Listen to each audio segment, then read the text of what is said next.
Thank you, thank you, thank you. I can see that we've started responding with our favorite emoji. With me here, we have Marbel, we have Deb, we have Gideon, who are also supporting on this call. And also we have wonderful guests who will be joining us and then as panelists for this conversation. So today's conversation is on donor aid in West Africa, still under the focus of decolonization. Still under the focus of colonization, we will be discussing and sharing their expertise and their experience working on this field. The first we have today, we have Kemi, is a seasoned professional with over 19 years of experience, stands out in the field of security and justice sector reform, human rights, and governance. She has notably contributed to judicial reform, legal defense for indigent non-state actors into the improvement of public safety. So as the founder and executive director of the Rule of Law and Empowerment Initiative, also known as Partners West Africa, Kemi has excelled in project management, stakeholder engagement, and advocacy, driving initiatives that intersect women's rights with broader issues such as land reform, governance, and criminal justice. So she is a member of so many organizations and networks, and also a member of the Governing Council of National Human Rights Commission in Nigeria. She provides leadership at Partners West Africa, Nigeria, where she oversees operational, programmatic, and financial planning. Our efforts are complemented by a robust academic background. So she hosts a Master in Philosophy from the Walden University in the US. So you are welcome, Kemi. And the second panelist is Kazim, who is an accomplished public sector reform manager with extensive experience in facilitating transparent, accountable, and citizen-centric government system.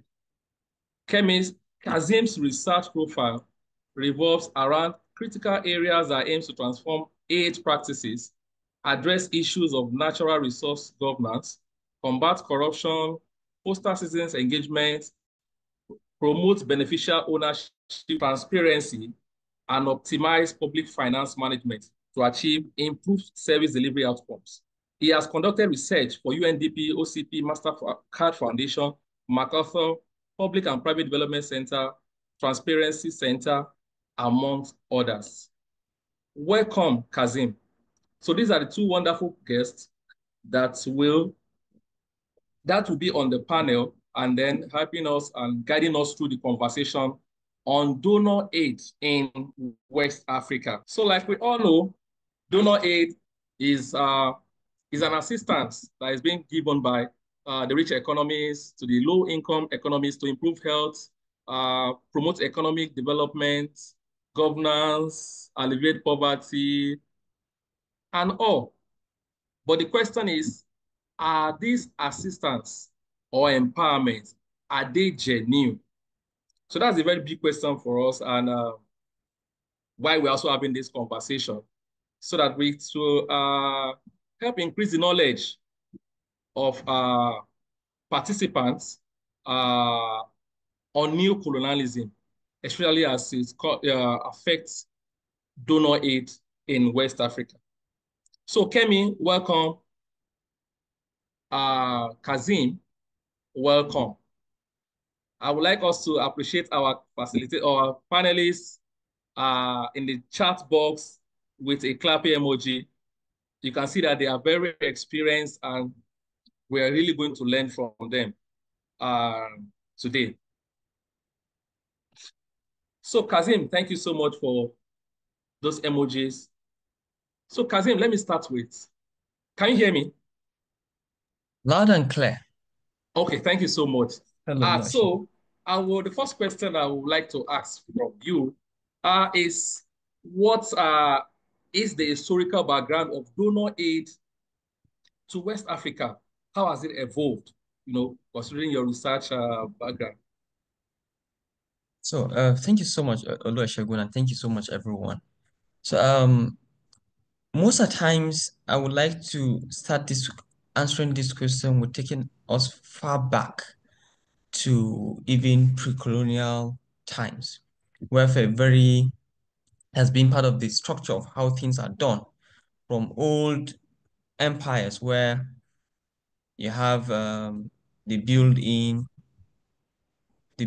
partnerships with other smaller empires or a lot of other key people. So when they're going to, as I like to take these questions from taken as far back as when um, old empires, old kingdoms in Africa, when they go into war, they try to form partnership with other smaller empires, as far back as during armaments to a lot of things of that nature. So it's start from the manpower to a lot of key things as we continue to do, as it also regards resource transfer to solidify political alliances. But fast forward when it all started, is basically we can tie it back to the Marshall Plan. That's after the World War, when the whole essence then was to support to rebuild Europe. And then there was the Marshall Plan and a lot of key support to countries that were affected by the World War. Fast forward to when it also changed face to now regards support to other third world countries and other countries as it regards development to that key assets. So that's really some key highlights to that effect. Yes, thank you, Kazim, for giving us a brief historical background of donor aid in West Africa. Thank you once again. Kemi, let's hear from you. Uh, with your experience in this development sector, how do you think the donor aid, how has it evolved? I don't think there's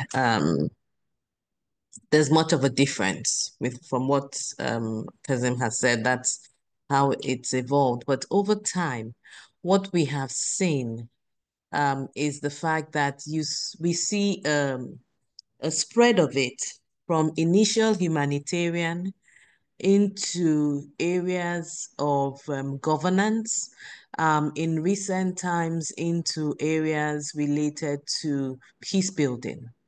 And the areas of interest you will find are areas that are also in sync with the interests of the donor community or the organization that is providing the funds. So where you have humanitarian issues, humanitarian disasters that could have a spillover or could have an impact on the framework, on the national security or the economic or social um, framework of the donor agency, you most likely might see funds moving into these areas. So then basically, initially, maybe at a point what we would have seen was education, health, the soft sell. Over time, we've seen it evolved into areas that are bordering near governance and security. And it's because of the issues that those particular subset issues of conflict, peace building, terrorism, insurgency, and how they have an impact on the overall framework of the donor community or the donor country. Thank you. Yeah, thank you so much for giving us the evolution of this donor funding in Africa. So, like you mentioned, coming from humanitarian, then to governance, peace building. But if I may ask, Kazim, in what way do you think, okay, first, do you think the donor aid has benefited the region? And if yes, has it done us more good than harm? What are your thoughts? Yes, we actually have different perspectives, especially which are all evidence-based, uh, with a lot of literature to whether it is or for it. But I am part of the people who agree and believe that the donor aid have actually done more good to us, especially because we've been able to do much better things. A lot of countries still depend on donor support. As you could see, there have been a lot of back and forth, especially with the recent pronouncement and also action by the United States to that effect. So I really feel that it has actually done more. For example, when we come to conversation regarding economic growth and poverty reduction, we've seen that aid have supported major infrastructure from healthcare to education to governance to even key judicial and governance reform to that effect. When it comes to humanitarian development, you could say a lot of things in disaster relief, famine response, conflict recovery, a lot of key things in that regard. Look at how we manage Ebola. Look at how we manage COVID. Aid has really helped to that effect. So I really feel, and I'm part of the people who support that we've actually done so well. But most of the times when we speak about aid, yes, as much as it contributes to the work that we do, as at 2021, when you check the overall Africa's GNP, that's the gross national income, it's basically aid was only contributing 3% of our own GNI. It's only contributing 3%, 3 to 4% of our overall GNI. So while it's really significant, it's still not the primary driver of our own economic growth. We also have, as I earlier mentioned, we have other school of thoughts that feel that they're really against that. And most of them, they really feel that they're more focused on dependence.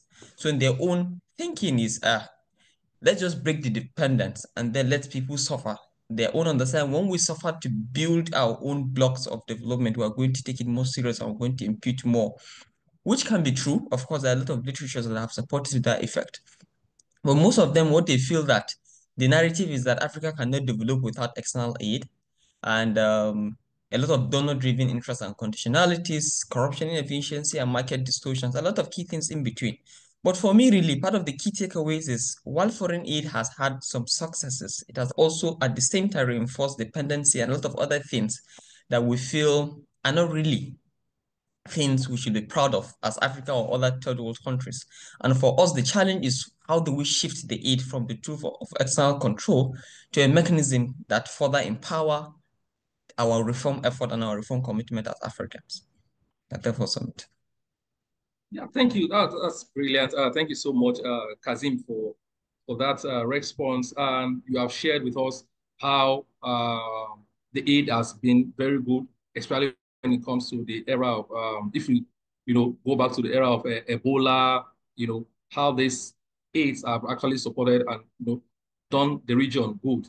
But before I go to Kemi, on what our own thoughts on this, because some have argued that despite, in spite of this donor aid, there are still poverty in the region. So can we really say that the aid has done, you know, has contributed or it has benefited the region? So before I go to you, Kemi, our dear participants, thank you for joining us once again.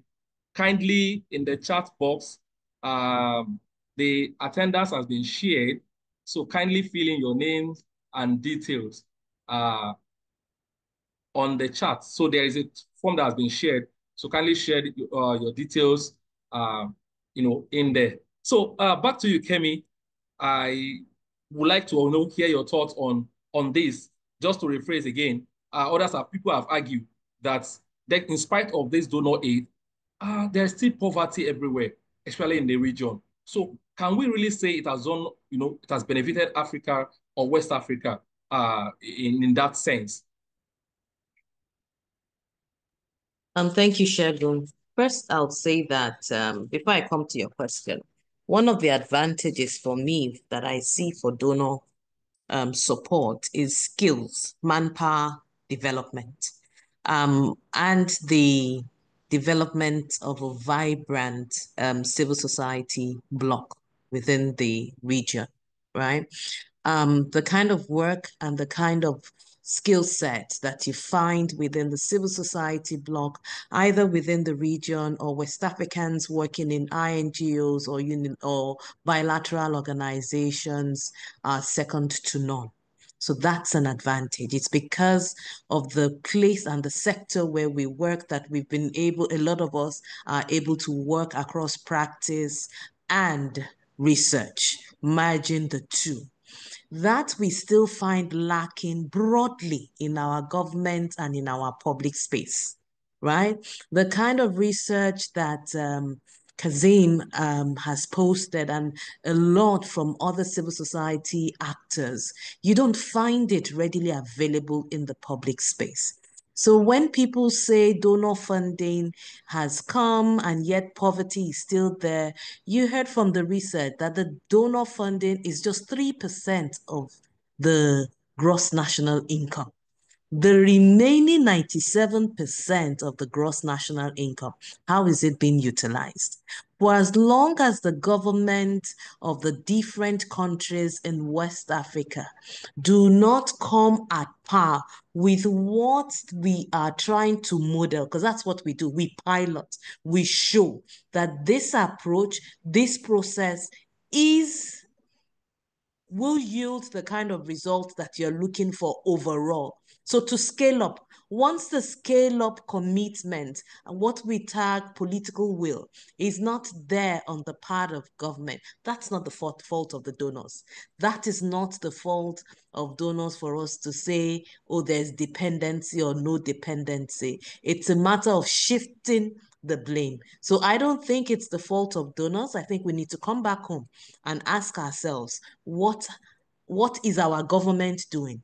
How can we ensure that the good practice, the pilot projects that have made sense, that have made impact, how are they being scaled up? How will they scale it up? Thank you.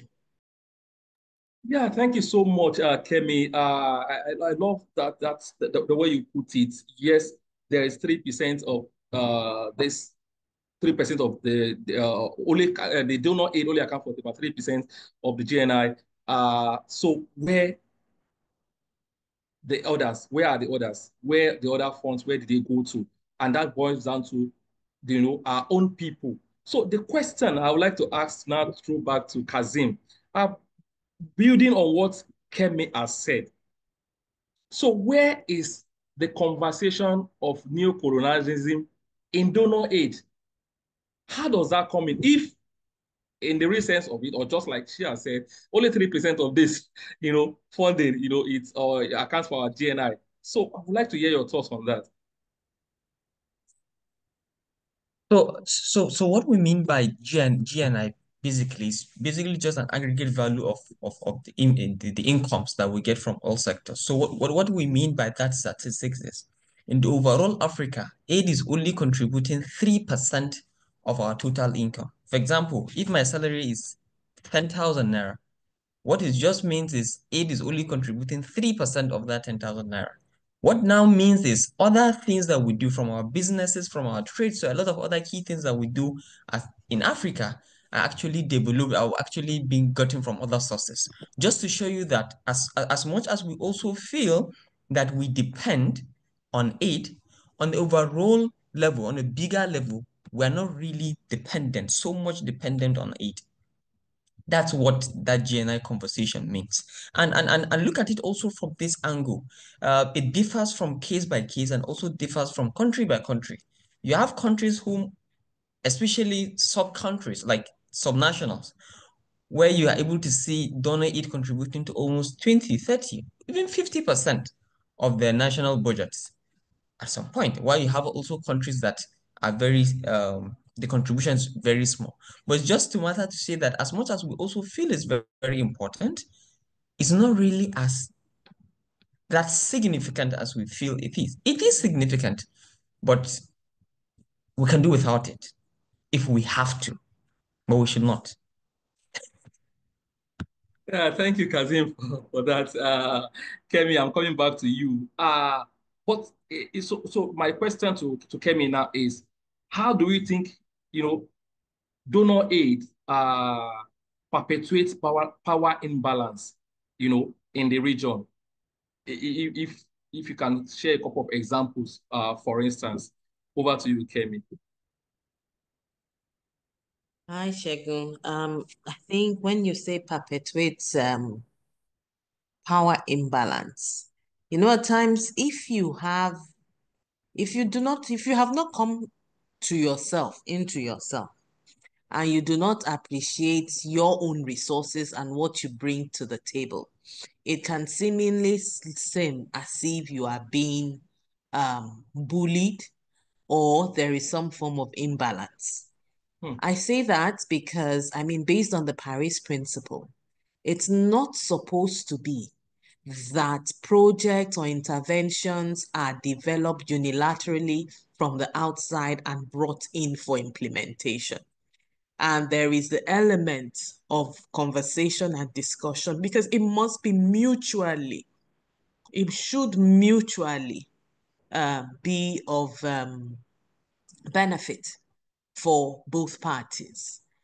But again, if we fail in negotiating and in looking at our own strategies and looking at our policy documents to ensure that whatever investment is being brought in, it is mutually beneficial to both countries, not to individuals that are sitting or occupying a particular position as at the time, then is it the fault of the external actor? I say this because within the sector that we work, I know that on several occasions, on different occasions, when some projects are being conceptualized and we do not see the face of our own policies, we do not see the face of how it's contributing overall, maybe at times to our national security strategy. In recent times, in 2020, we just enacted the new Police Act. So the conversation for us is how do we ensure the implementation of the Police Act 2020? We would, when we're having conversation, that is at the heart of any police reform initiative that is being brought to us or being brought into the country. So again, if those are the table meant to make the decisions, and that is, it cuts across now, public sector, private sector, our own sector, the development sector, because donor funding is a diplomatic tool. And we need to appreciate that it is a diplomatic tool, is a diplomatic one. It is one of the diplomatic instruments, right? So you don't give aid to a country that you are not on a you don't have a good relationship with, or you are not looking at building or strengthening relationships with. So if we are also not strategic and knowing how it works for our own interest, then I say again, it cannot be the fault of the donor. It also means we need to go back. It's not handouts. They're not handouts. They are strategic. It's a strategic tool to build relationship, to gain access for one aim or purpose or another. It either comes in to gain access for the business community on a larger scale for them. It's either coming in for political engagement, or there is a purpose for it. It's not free. It's not for friendship. It's for friendship, but friendship with meaning, friendship with strategy. Thank you. Yeah, thank you. Thank you for those insights, Kemi. What I'm able to pick out from those is who do we have on the table when negotiating on, for this zonal aid? It speaks volume. The people we have there, we determine what role the donor aid will play in Africa, in West Africa, in the region. But if I may ask, Kazim, hold on, just hold on. Before I come back to you, our audience, the attendance form has been shared. Can you please fill, if you have not filled the attendance form, your questions, if you have questions, comments, and feedback, we also appreciate them. You can drop them in the chat box while our guests are sharing their thoughts. So just come back to you, Kazim. Do you think, or based on the research you've conducted, do you think there are conditionalities, that comes with donor aid in the region? Can you kindly share with us some of this? Yes. The simple answer will be yes. There are conditionalities. And let me take it off from what Kevin have just stopped from. In street language, we say friends with benefits, right? So of course. Yeah. So there are a lot of reasons on the basis of why aid. For example, you will not see FCDO, that's the UK government, giving money to Niger. But Niger is Africa. Niger is Nigeria's neighbor. You not see them giving money to Senegal. But Senegal is an African country. Senegal is even in West Africa. Senegal will also have the same challenge that we have. And what are the challenges? Challenge around education, around healthcare, around security, and a lot of other key things. At the same time, you also not see France sending money to Nigeria for education, for healthcare, and for other basic things. So it's just to support what Kemi have mentioned. It's actually also as a diplomatic tool. It's actually as a diplomatic tool. But there are a lot of different contexts of why some things are done. And let me explain the whole system to you. For example, let me give you a case study. So recently we're working on a project that matters on how do we strengthen judiciary, how do we strengthen criminal litigation, a lot of criminal reform system.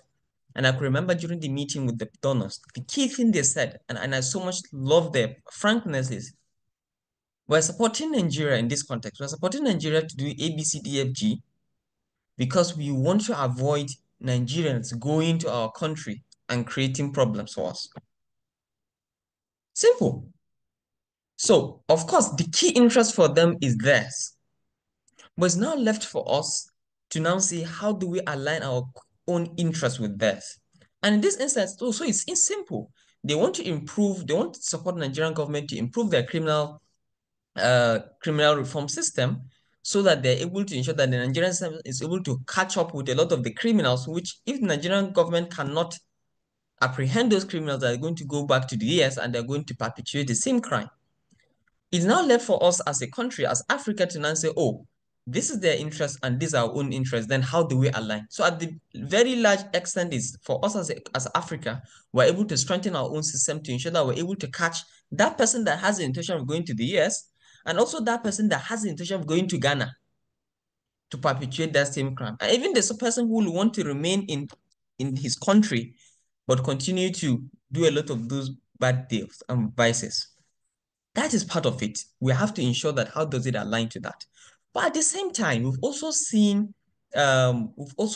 conversations that are tied to, for example, on humanitarian concern, as I've earlier mentioned on Ebola and other key things.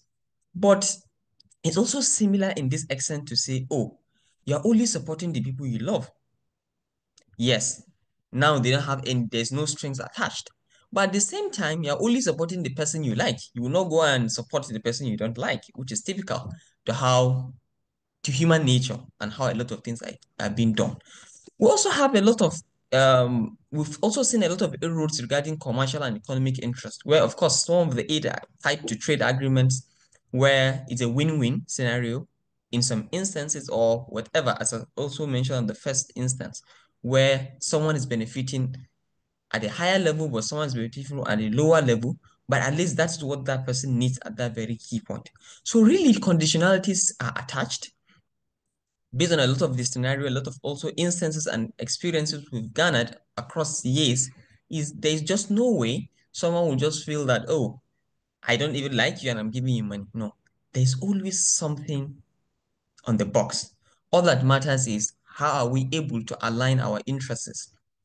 I can like A now, but you like B. So I will do A so you benefit with B. But conditionalities, yes, they are. No doubt from that.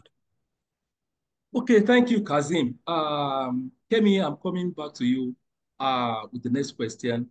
And I'm aligning my question with what Abraham sent on the group chat. Just aligning because that's my next question. So uh, people have argued, just like Abraham, that Africa cannot develop with donor aid. And we have also agreed, just going back to your thought earlier, that the people we also have on the table also need to be people that can, identify or to make sure that the relationship is mutual, is mutually beneficial. So my question is, how can we identify and challenge? Because those on the table sometimes might, should we say, they might not know the conditionality, they might not understand the conditionality attached to that donor aid. So how can we identify and challenge this neocolonial behavior, that comes with donor aid? Over to you, Kemi. I think, how do we identify the conditionalities that come with donor aid? Again, I will say that, a lot of these things we keep throwing at the other side. It's not a problem of the other side. It's a problem of how we do our own things. When you're going for a contract negotiation, do you not go with your legal team? You should confirm, you should go with your legal team. You go with your drafters, you go with the economic people, you go with the political, with those that have a background in political science and the history of the relationship. When you get there, must you sign at once? The answer is no. Can you go take time to study the documents that has been put before you and then look at it very well, intrinsically, and know what it is for you? It's not everything that is put before one that one has to address and one has to accept. There are rooms for negotiation and there are rooms for rejection. However, what we have found, especially because there is no, I still maintain there is no funding mechanism that comes into a country without the government of that country being in the know of it. For us in Nigeria, the National Planning Commission would be aware of it. It's supposed to be documented. There's supposed to be conversation around it. But then if we decide and do not have the right people, which means you come to our recruitment, you come to the way people are put in positions. These are the things, these are the basic things that are affecting us overall. It's not only as per the aids, right? So when I hear comments from colleagues and colleagues are saying it has never, aids would not help us to grow. We agree, right? But are we willing to do the thing that would help us to grow? That is the question, right? For those of us that work in the sector, what does it help us to do? It helps you to pilot, it helps you to showcase that there are approaches and there are things you might be missing. Is the government and other stakeholders willing to listen and look at it and genuinely embrace what is being put in place? The answer, I don't know. We can answer that questions ourselves. So, I think we're saying the same thing over and over again. I think we're trying to we're reasoning it out. We're trying to see how we can move forward. But honestly, can we move forward unless we change some basic fundamentals with us before we now say, then your engagement at the external level? Thank you. Yeah, thank you. Thank you so much, Kemi, for that, for guiding us through that. So let me ask this question, Kazim.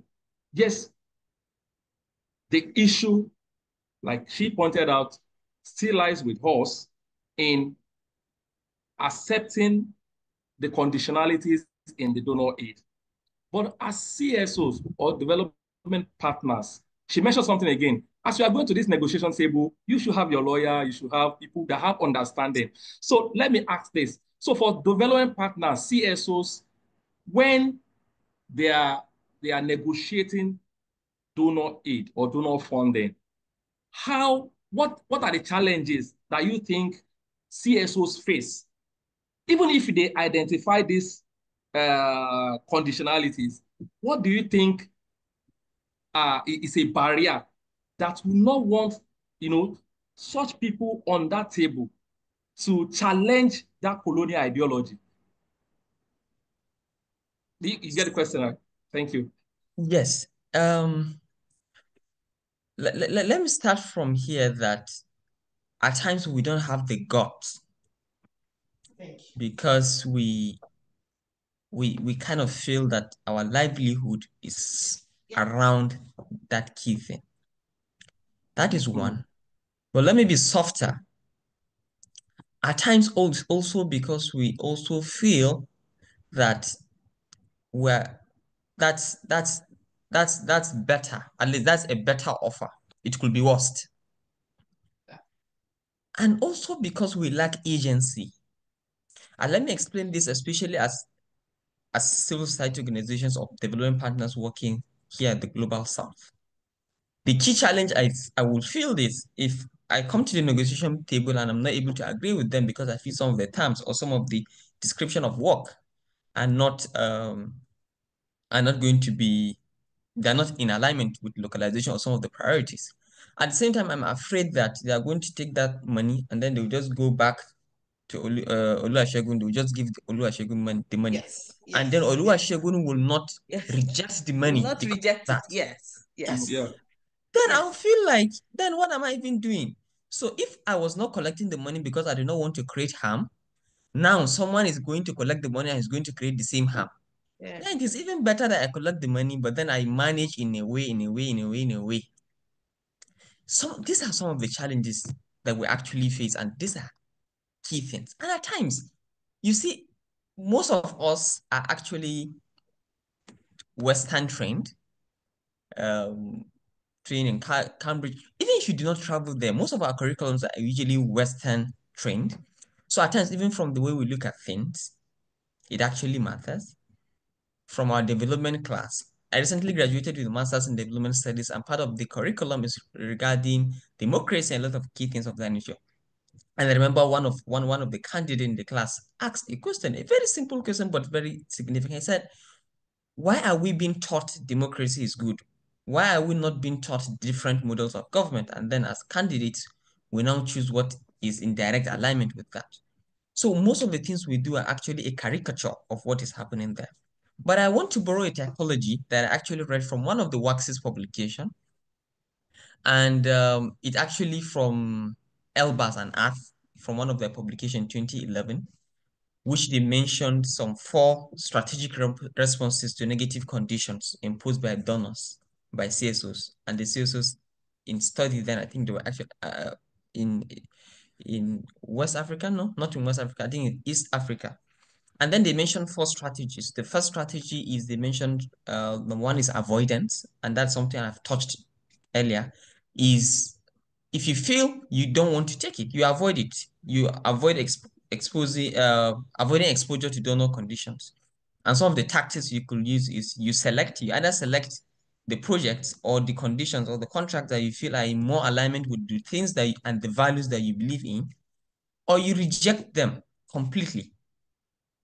Where you've already started, you can just end the relationship when you feel they're no more in alignment. For example, in part of the work that I've done, some of the colleagues that we interviewed in Senegal will mention, oh, you have a donor who's supporting you in health reform because you gave him a project regarding health. But as time goes on, he's telling you that we want you to start advocating for LGBTQ rights. And then at the same time, you feel like this does not really align to our own priority as an organization, does not align to our own values, and does not align to the community that we're working with. Are you going to sign off on that same project? Someone will sign it off, someone will sign it in. The same community, the same country. Another key strategy we could also take is regarding influence. That's basically trying to say, to change the content of the donor conditions. And some of this here, it will be majorly regarding our negotiation, either we persuade or we even put ourselves in involvement. You see, when Kemi mentioned, it has to be a mutual agreement, it has to be a mutual benefit.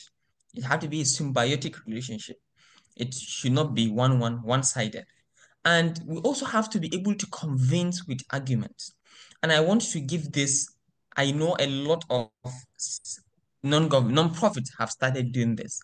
When we're able to talk about, to tell the donors, sorry, this is not going to work. I've had a lot of instances to have to tell our donors, you see this project, this is very fine, but we're not going to go this way. We're not going to do it this way.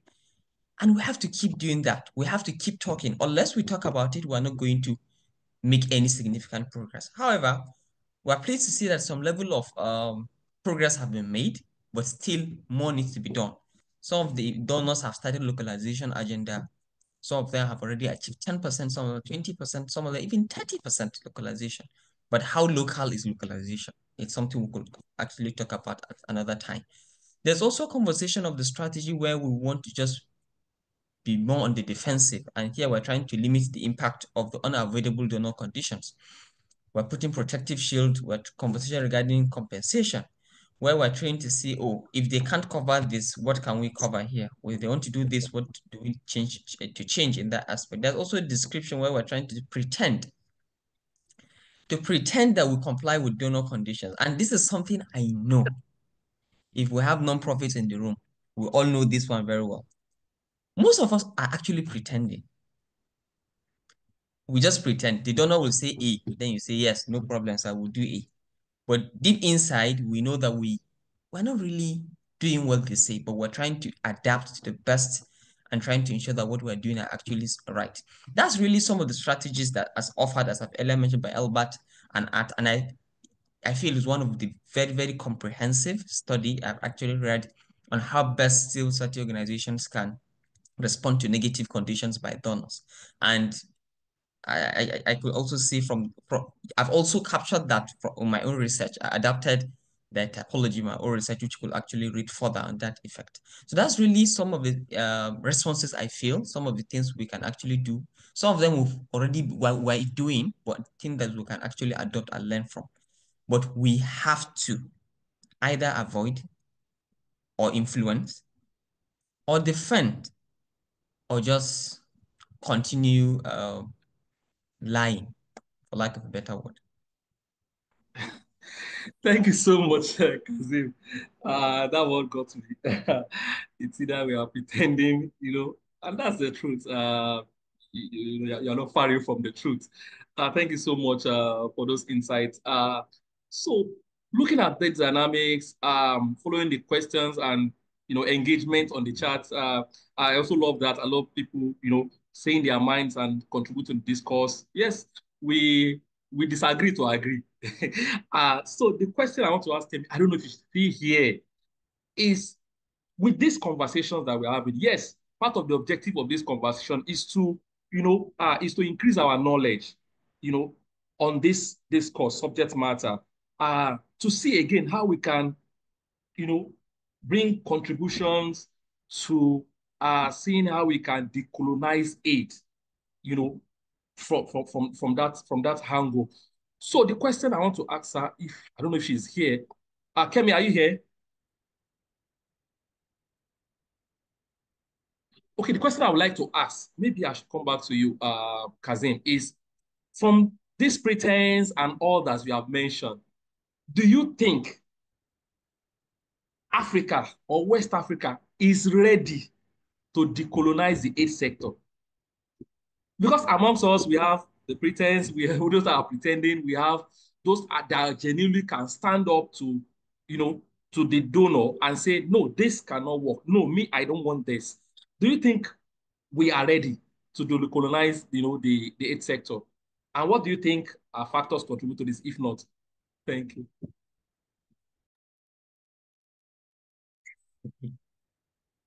So let me wear my researcher's cap first. Yes, we can. And are we ready? I don't think so.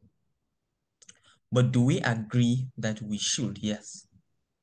You see, across a lot of conversations with different stakeholders from government to even the donors themselves, we all have come to agreement that there is a need for us to decolonize. There is a need for us to decolonize. At times, to some extent, we even know how. But what we don't have the gut is the gut to try because of three key things to my understanding. Number one, it does not conform with normalcy. Number two, it's going to be a very long time. and most of us are more focused on low-hanging fruits. And the third is because the conversation is bigger than decolonizing aid as one parameter. It's big. And what I mean by it's big, it's going to change the way a lot of things are being done. It's not just about Africa, it's not just about the non-profits, it's also about the donors themselves, also about the contractors themselves, it's also about almost everything that you can ever think of, including the curriculum in education. So I really understand that we all agree, everybody, almost all stakeholders agree there is a need to do that. But most of us don't really have the gut to try. But can we? Yes, we can. But let me now put in my street cap, not as a researcher's cap. It's not possible. Yes, we can decolonize. Yes, we're decolonizing. But for example, some of the conversations we had during my interview with some of the donors, the conversation will tell you, no, it's not just about colonizing. They have moved from conversation regarding colonization, but they are now more on diplomacy. And then, yes, it's diplomacy. They will tell you, yes, it's diplomacy. It's no more colonization. It's diplomacy. But then, yes, we can decolonize if we want to. What of the conversation regarding diplomacy? I've read, except in our spiritual books and our religious context, from the story of man, from the evolution of man, and from the character of man. I'm not saying it's never possible, but hardly will you see a man doing something that he will benefit nothing from, even if it's just to benefit from joy of giving. So from the layman thinking, I don't think that is that easy, and I don't know the answer. I hope I've not confused the participants. Thank you so much, Kazim, for sharing that, for the insight, giving us your perspective from as a researcher and from the streets. So, yes, I also agree with your line of thought. Yes, we all agree, at least from this conversation, going through the charts, the participants, the panelists, we agree that yes, there is need for us to decolonize. But are we ready? That's where things are hanging. So I think before I ask the last question, before we also allow other people to jump in, and sometimes I think framing from ourselves, the way we frame languages, especially when it comes to donor aid, also helps to push us out as being cheap. Over and over, people have argued about talking about capacity building. I've seen somebody talk about localization. So in the chat, don't we have capacity in our region? Yes, there are a lot of capacity. So sometimes we sell ourselves cheap, and then it makes it look like whoever is bringing the fund or the aid, it helps to reinforce that savior complex. So let me ask this question. From you. That will be the last question before I entertain other questions. So what role do you think CSOs can play? Local activists, we have researchers on the call. We have CSO, we have people from we have researchers also. We have activists from community-based organizations, right on the chart here. So what role do you think you can play? Or what will you recommend, as actions that we can begin to take? Yes, everybody is saying, yes, we need to. So where do we start from? What do we do? What can we take forward as individual, as organizations, to help us decolonize this donor funding? Thank you. Thank you. I will attempt to speak to, and let me start from the personal angle. As you leave this call, not even as you leave, on this call today, tell yourself that your priority is your community, your priority is Africa, and your priority is effectiveness. Let's start from there. When you go to organizational level, when next you are doing your strategic plan, please focus on things that matter. And let me give you an example. We all agree before now that climate change is an issue that we all should tackle as Africa. We all agree about that. But recently, when the West have started just talking about, oh, climate change, climate change, climate change, I see a lot of us trying to change our strategic plans to cover climate change, which is good. You're just being strategic. You're trying to align your effort to the global thing. I agree. I agree with that. But can you look at climate change from the angle of things that matter? Can you look at climate change from localization and adaptation principle of things that really mean something to you? When next you're changing a strategic plan, please put on the focus that is Africa, and there are things that are community-based. Like what I mean by community-based, like it's really specific. There is that problem there in your community. As we move further also, try to ensure that they are able to be factual and sincere with these donors. For example, most of the conversation with the donors, they tell you, oh, but nobody have raised that. Nobody have raised that. Nobody have raised that. We are flexible enough. I remember someone told me he's flexible, their organization are flexible enough. And I asked them, but have you ever had someone report? And they said nobody has ever reported. And it's actually regarding receipts and other things regarding financial processes. So we have to also now start talking. I've already mentioned the 5 strategies, the 4 strategies by Elbas and Arth regarding avoidance, influence, defense, and description. Those are some things we can actually take. Take it, let it be the things that you really have on your mind. As brothers also, we need to form an agency that we all understand. It does not make sense when I reject $2 million because I don't want to work on something that I feel does not make sense.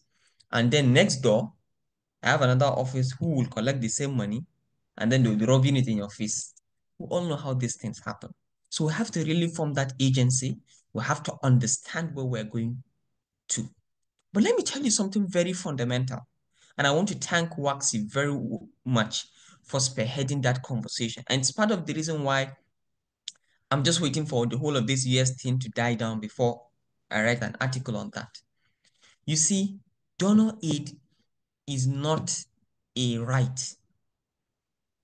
It's a privilege. Nobody said Western countries will have to give you aid. They are doing it out of their own will, whether positively or negatively. We have to resort back to domestic resource mobilization. We have to resort back to how best do we raise money, local philanthropy. How well do we raise money from Africa to solve Africa's problem? And I think unless we start doing that, we might not really understand the pain, that taxpayers' money that we're just spending and cruising, that we still don't understand. And that's why at times we really have the guts to say whether it's that or that. As I've earlier mentioned from my street cap, I don't think there's free money anywhere. If something is free, someone has already paid for it. So let's start looking back inward. When we have aid, we take it to be the icing on the cake. We take it to do more and more and more and more and more. But let the basis be the things that we can do. I therefore submit, and I hope I've answered the question all rounded. Yes, you have actually responded to the questions. Happy, with some of the response you have provided. We need to prioritize our community. It's very, very important. Focus on those things that matters. Be factual and sincere. A lot of times people have lost their conscience. And that's why, just like you just go by what you said, somebody else is rejecting and somebody is collecting and flashing same back into your face. It's so unfortunate, but that's the reality, and we have to be honest with ourselves. You also need to talk. Some have the boldness. We need to cultivate. As CSOs, as anybody that find himself on that table. we need to be bold enough to say, no, this, I cannot take this because this will not do me any good, you know. And then we have to look inwards, you know. If we look inwards, there are organizations, there are private organizations that can provide through their CSR, you know, fund some of the activities or projects that I want to implement, you know. So I really agree with some of the state that you have contributed. Thank you so much. And before we bring you back again to give us a snippet of your research findings, I think we'd like to take a couple of questions. I've seen a couple of people raise up their hands for maybe their comments or thoughts. Before I go to Koye, please, our dear participants, on the group chat, there are a couple of forms that have been shared. One for attendance, one for those who want to volunteer, you know, to partake or to moderate upcoming sessions or come as panelists. You can kindly go through the charts and pick the forms and complete them, you know, to show your interest in future webinar series. Thank you so much. So over to you, Okoye. Kindly unmute and you have the floor. All right. Thank you and good afternoon, everyone. Good afternoon, Mr. Oluwasegun and my brother Kasim. You know, he's as erudite as ever. You know, very brilliant chap. I really enjoyed listening to you. You made some points about low-hanging fruits. You also talked about the issue of localization. Then Mr. Oluwasegun talked say something about capacity building or capacity sharing. I think I agree with you the fact that we have presented ourselves to be beggars at the global stage of age. Look at COVID-19. Everybody was struggling with the problem. However, Nigerian donors came up and we were able to raise a lot of money to solve our internal problems. People from everywhere, industries were able to donate this, donate that. However, federal government mismanaged that, accepted. But that gave us a snippet of what we can do should we be able to come together to raise funds. Let's talk about incentives. Look at our tax law. I know Kasim is very, very, very much good at that. Can CSOs come together and mount pressure on the federal government to incentivize humanitarian assistance to these big companies? Look at what they do in America. If you give so amount of money on aid, on charity, you get so tax rebate. Can't we look at that area where big industries are able to pull in their CSO activities to support what we are doing? Can we also have a study on Nigerian aid gap? How much are we collecting from the global donors? Then how do we raise that money internally?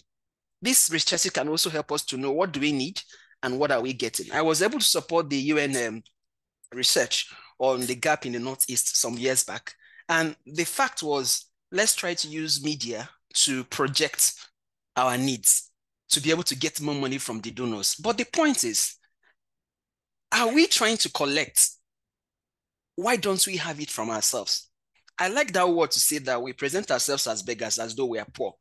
And then I went to a training. The lady came from one of these Nordic countries. She said, I want to tell you guys that your breakfast, lunch, and dinner was paid by my parents.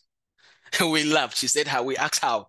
She said, my parents are retirees and they are taxed every month. And part of their tax is what they give you guys as Swedish aid every month. I mean, that's what you guys get in Nigeria, Swedish aid.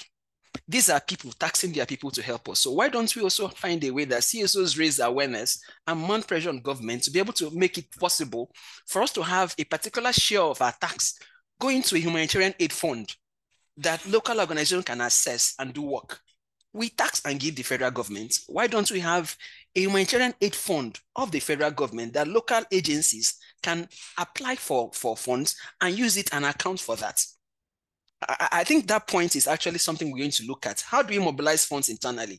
And one is through taxation. Yesterday, don't mind me, I speak faster. Tinubu just told us that it's increasing the state allocations from 40 billion for each state now getting triple of what they used to receive before. I mean, if you are getting 40, you are getting 120. Federal government has money. Can we also look at how CSOs mount pressure on the state governors to account for this money they receive? Because if our state governors are working, we may not have to depend much on aid. Lastly, before I hang up, let's talk about localization. Localization is about still collecting money from the donors to do the work that we are doing without depending on international organizations. However, we have gotten so selfish, honestly, that we are looking at our pockets, how much is our salaries, not exactly what we are going to do. That's when we can now bend our values to say that we can do climate change, we can do LGBT, whatever. We are trying to see our consciences to collect more money. But in conclusion, for me is first, what are our values as Africa or as Nigeria? 2, what exactly are we looking for? What is our funding gap? 3, how would we use mount pressure on our governments to be able to incentivize aid, donations?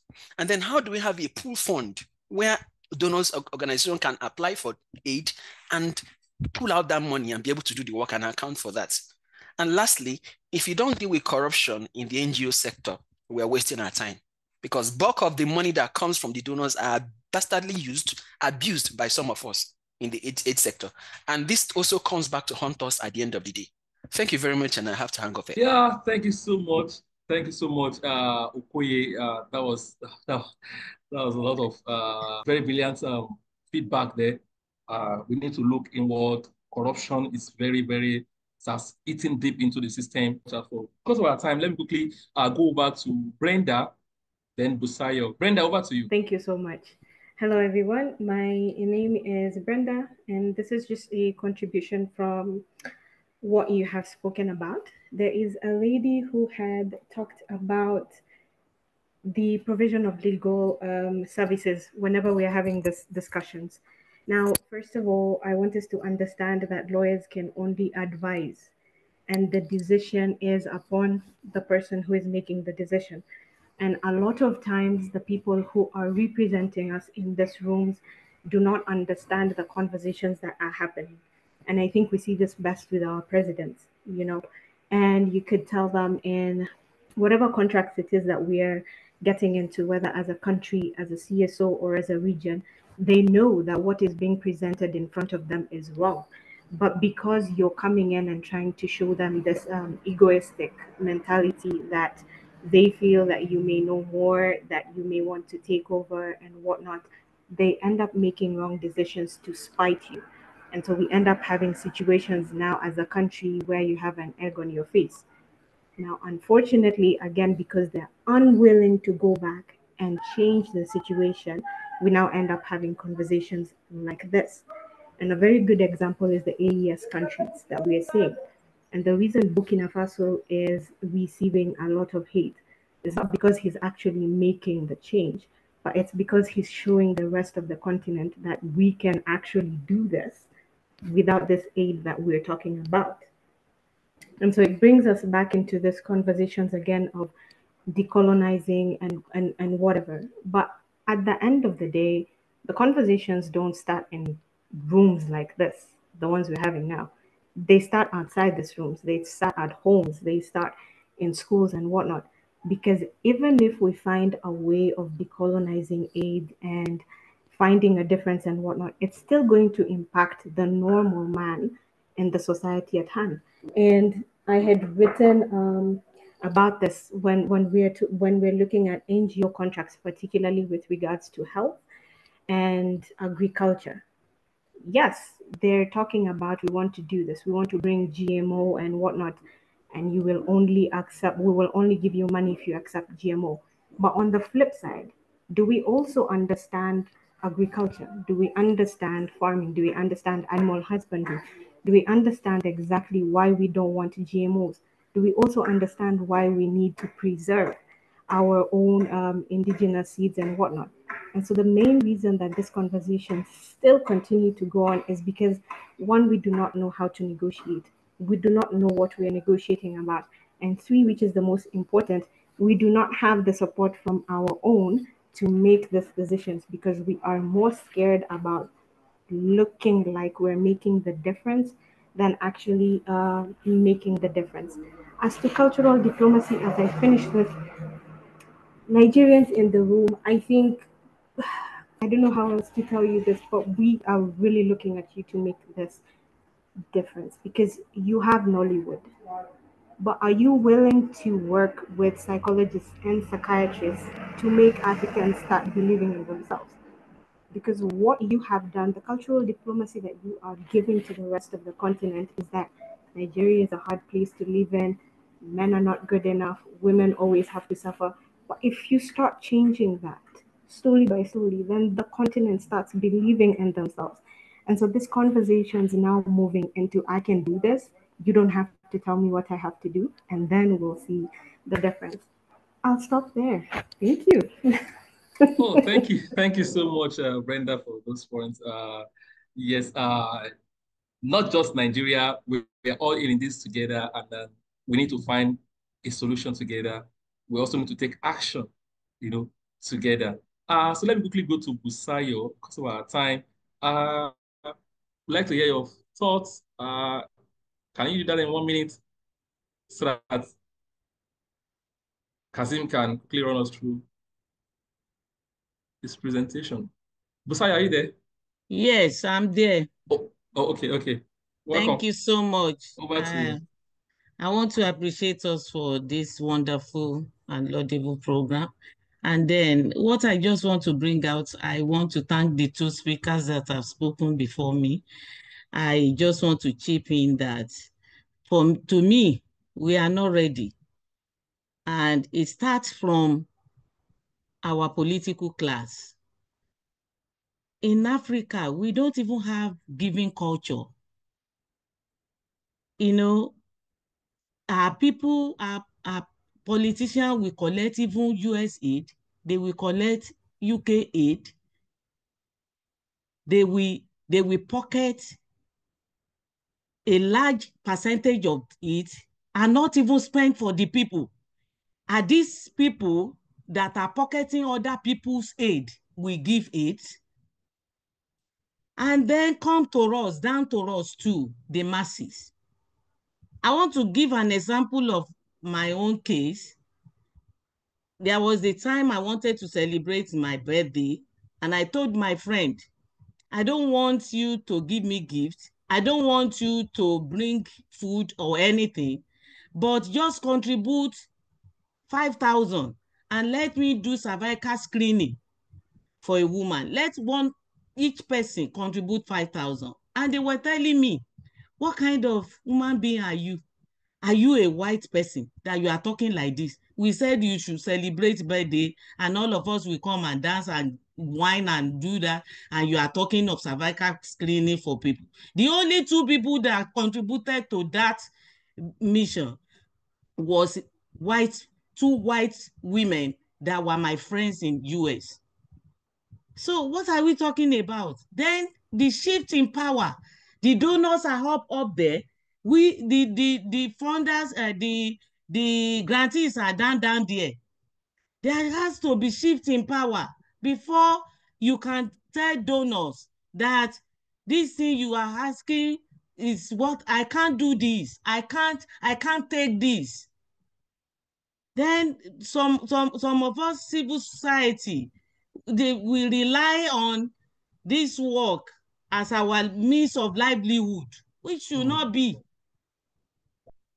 We need to have, you could get your own job, get what is bringing money for you, not rely on the NGO as your source of livelihood, because you will be taking money that you are not even meant to take at all.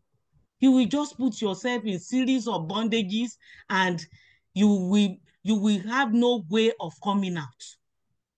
So these are the things that we need to address before we can now talk about, are we ready? Thank you. Okay, thank you so much. This conversation is not a 1 hour conversation. There are a lot of things to unpack. But because of our time, let's quickly give Kazim a few minutes to quickly. He did a research on this topic that we have today. So over to you, Kazim. Thank you so much. But I think I've already spoke most about from the findings of the research. But just while I try to share, I'll just want to, okay, maybe I can take that last. Maybe. I wanted to just can you see my screen? Can someone? Yes. Okay. Then that is fine. So Well, it's not in presentation mode yet. Okay. So as I've mentioned, I've already mentioned a lot of the findings actually, and so I will just skim through, and I think we're also short of time. But basically, I just wanted us to answer.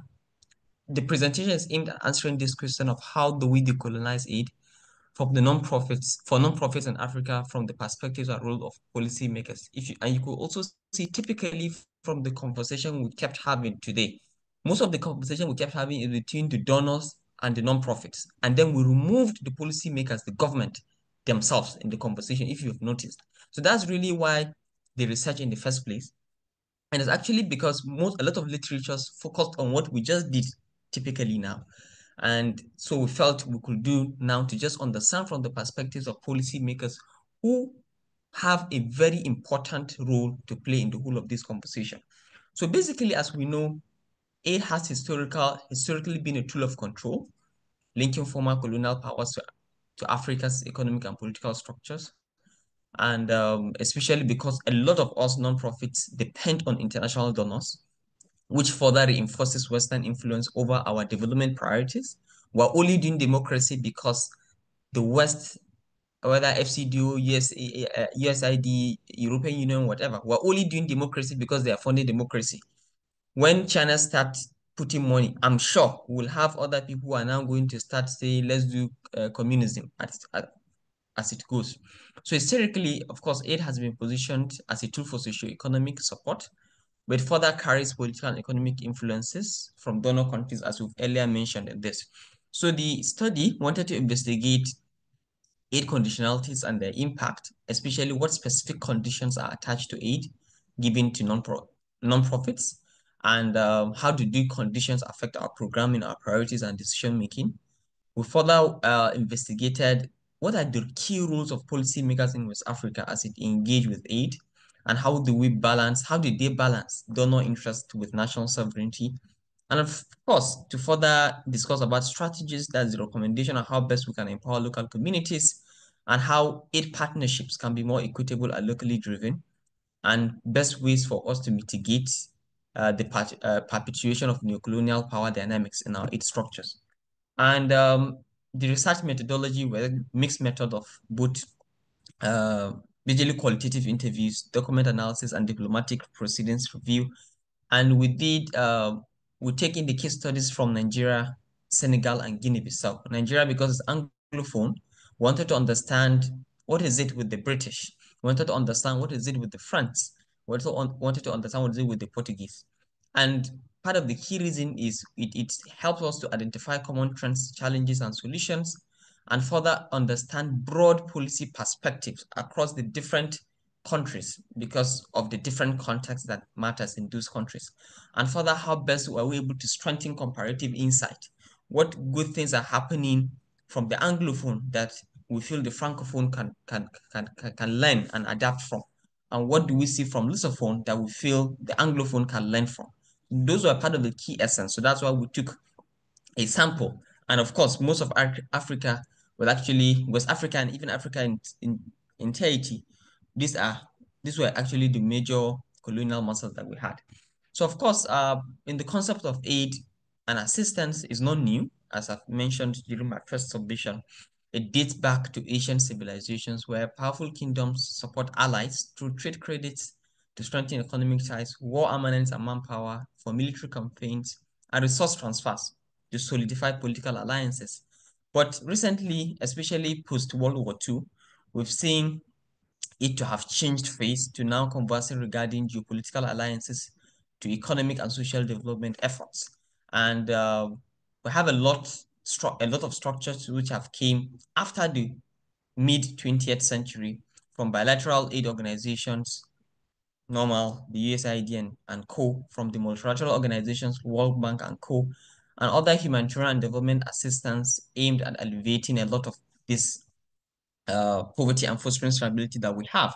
And of course, the key question I would want us to reflect as we continue on this conversation is, has aid truly evolved into a tool for development, or does it still serve as a means for donor countries to maintain influence over Africa?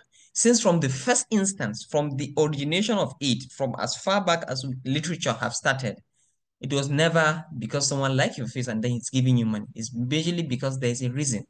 Whether you're supporting a friend, you're supporting a partner, or you're even giving someone something with the intention that when you fall into trenches, that person is going to help you. And that's a question I would want us to continue to reflect as we go further.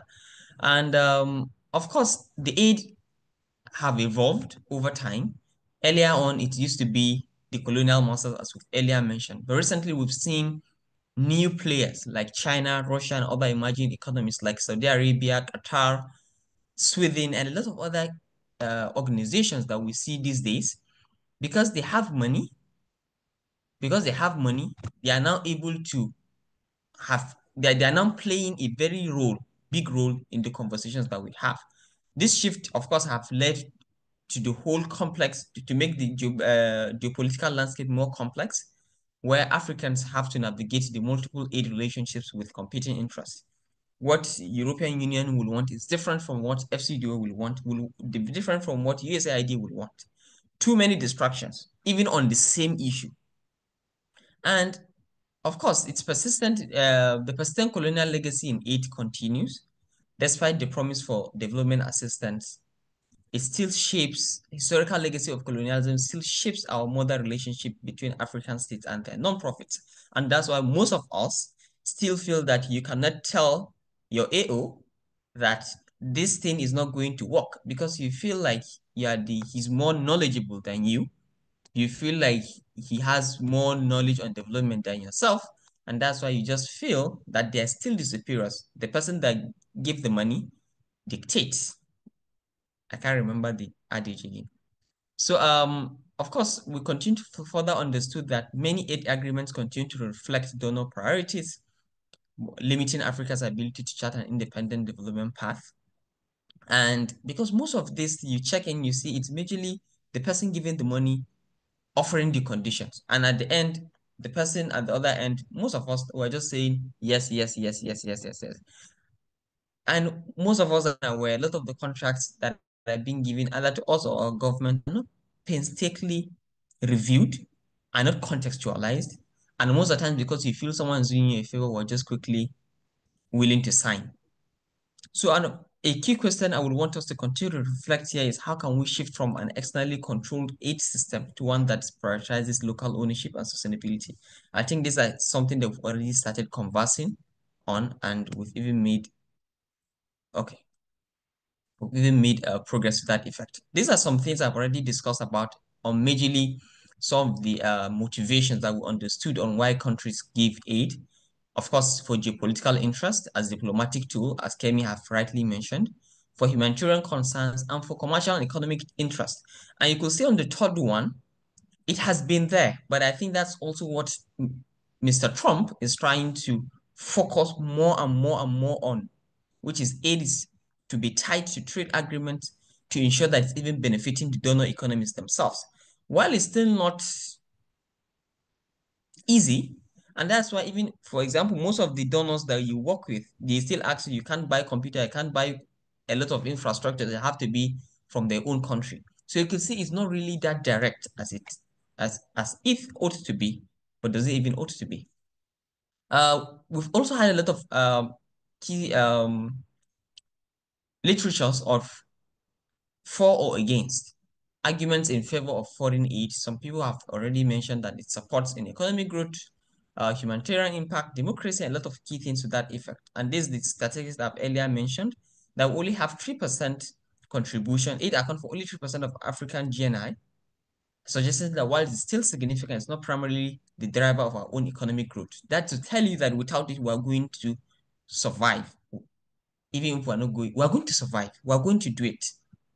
And at times also because we're so much focused on that. And that's why some of our countries now, you have a whole,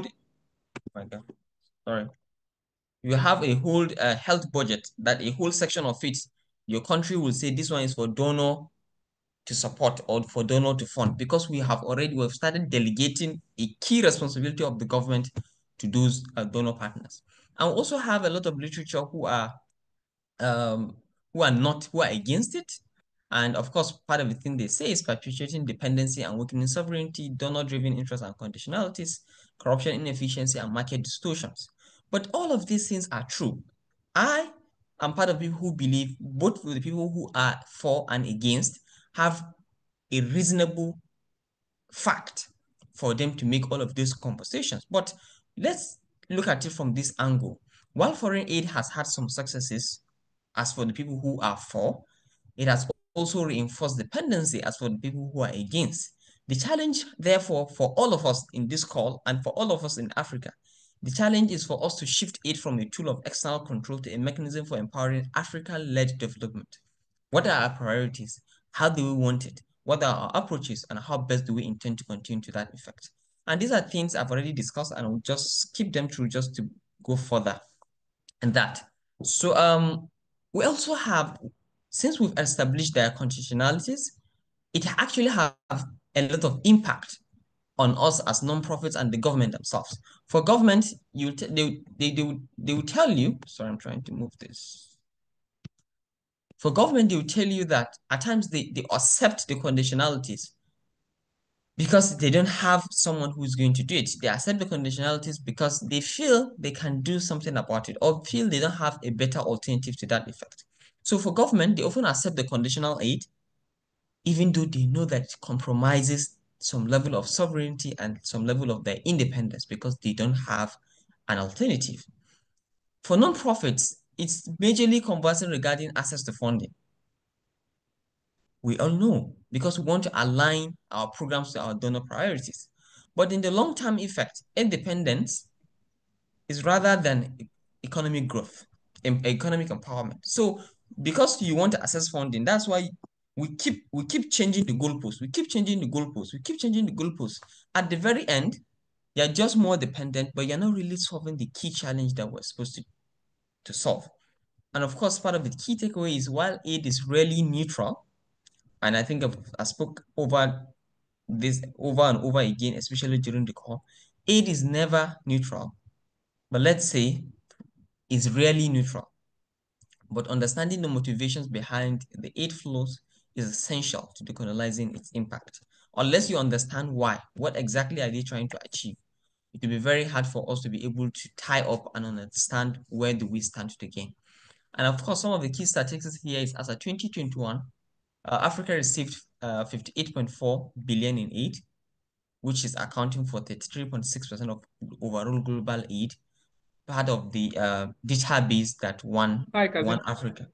Can you hear me? Yes, I can hear you. Okay, Just wanted I thought I was to speaking to myself. say no. You are fine. I will have to apologize at this point because of our time.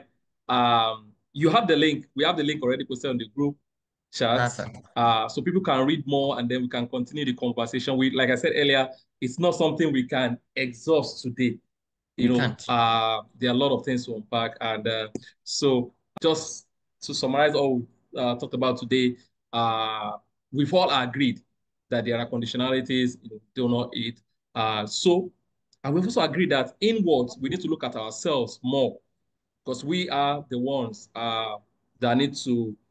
We are the recipients in quotes, and then we need to look at this aid, look at the conditionalities. Are they things we want to accept or not?